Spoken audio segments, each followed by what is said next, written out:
tu balances l'intro d'un coup là, ça enregistre pas encore? Ah mais si, salut à tous, on verra après.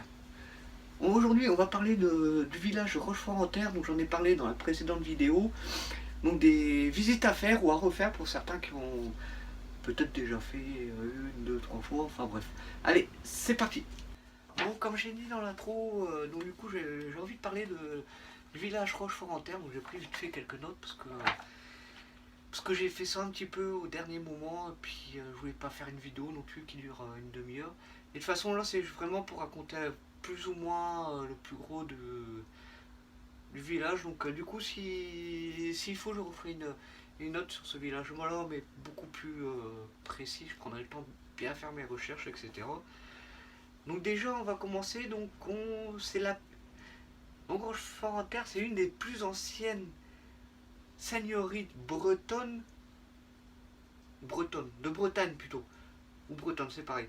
Donc ouais, donc j'ai été étonné sur ça, parce que je pensais pas du tout, parce que j'avais regardé sur avec quoi j'ai pris mes renseignements vite fait, il y avait entre 600 et 700 habitants. Il y a eu 715 grands max je crois, un truc comme ça. On va dire entre 600 et 750 habitants, donc j'avais été plutôt assez surpris quoi. Donc après il y a la paroisse aussi qui a été faite d'après ce que j'ai compris en 1902. Donc après je peux pas trop dire d'autres, donc du coup c'est pour ça qu'il faut que je me renseigne un peu plus pour la prochaine vidéo. Donc Rochefort-en-Terre fait 126 hectares.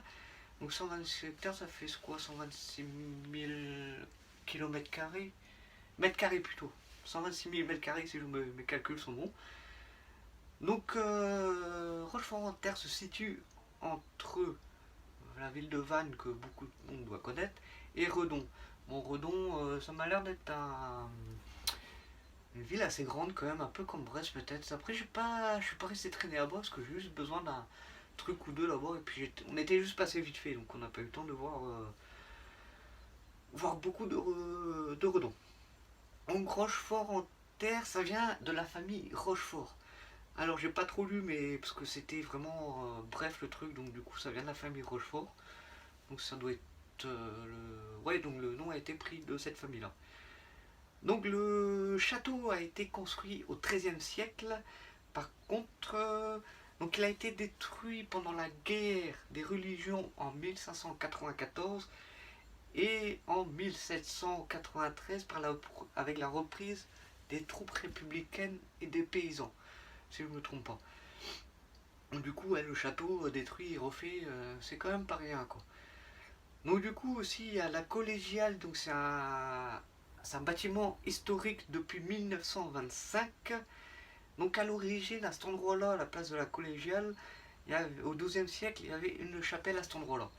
Donc du coup j'ai été surpris, donc du coup bah ouais, en fait on avait juste visité sans vraiment connaître l'histoire de Rochefort-en-Terre, donc ça c'est pas mal. Donc du coup il y a aussi donc il y a l'étang du Moulin Neuf qui fait 14 hectares, donc ouais, bon, enfin bref.